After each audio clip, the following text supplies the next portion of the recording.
Έξυπνη ιδέα από στην ιδέα δεν ξέρω πάρα πολλά πράγματα, όπως ο Σίλας Πυρόπουλος που έκανε το προηγούμενο θέμα, ή η Βίκη Σπύρου πριν από λίγο, αλλά ξέρω από bowling. Τι έχεις να μου πεις τώρα? Κάνει strike. Κάνω strike. Τι έχεις ετοιμάσει? Λοιπόν, υπάρχει η εθνική ομάδα bowling. Την άλλη εβδομάδα ταξιδεύει στο Γιβραλτάρ, όπου θα πάρει μέρος στους μεσογειακούς αγώνες για δεύτερη φορά. Η Στέλλα Τσικούνα αγωνίζεται, είναι στην εθνική ομάδα, θα λάβει μέρος στους αγώνες. Σήμερα εμείς βρεθήκαμε στο Πανελλήνιο Πρωτάθλημα Ανδρών, όμως μιλήσαμε για τους μεσογειακούς που θα γίνουν την άλλη εβδομάδα. Μόνο μίλησες ή δοκιμάσες κιόλας?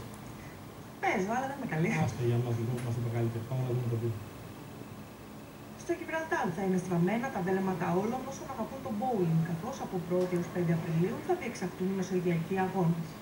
Η Ελλάδα συμμετέχει με τους Γιώργο Στεφανίδη, Βασίλη Στεφόπουλο, Ναυσικά Δελιγιάννη και Στέλλα Τσικούνα.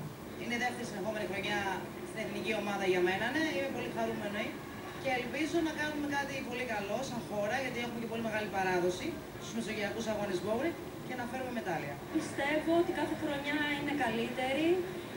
Οι παίκτες αγωνίζονται περισσότερο, με πιο πολλή προπόνηση, ψάχνουν να μάθουν πράγματα, τα οποία είναι πολύ σημαντικά για το παιχνίδι τους και πιστεύω υπάρχει τρομερή βελτίωση. Οι αθλητές μας θα διεκδικήσουν μετάλλια και διακρίσεις στις διάδες ανδρών, στις διάδες γυναικών και στις μεικτές διάδες ατομικά και ομαδικά. Η Ελλάδα παίζει πάρα πολύ μεγάλο πρωταγωνιστικό ρόλο.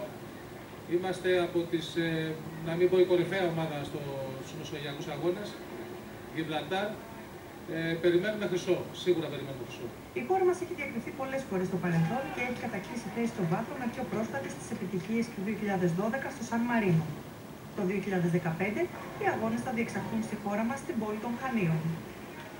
Στα Χανιά λοιπόν. Δεν είναι να σας ευχαριστούμε πάρα πολύ και όλους σας που μένετε μαζί μας μέχρι στην προφορή.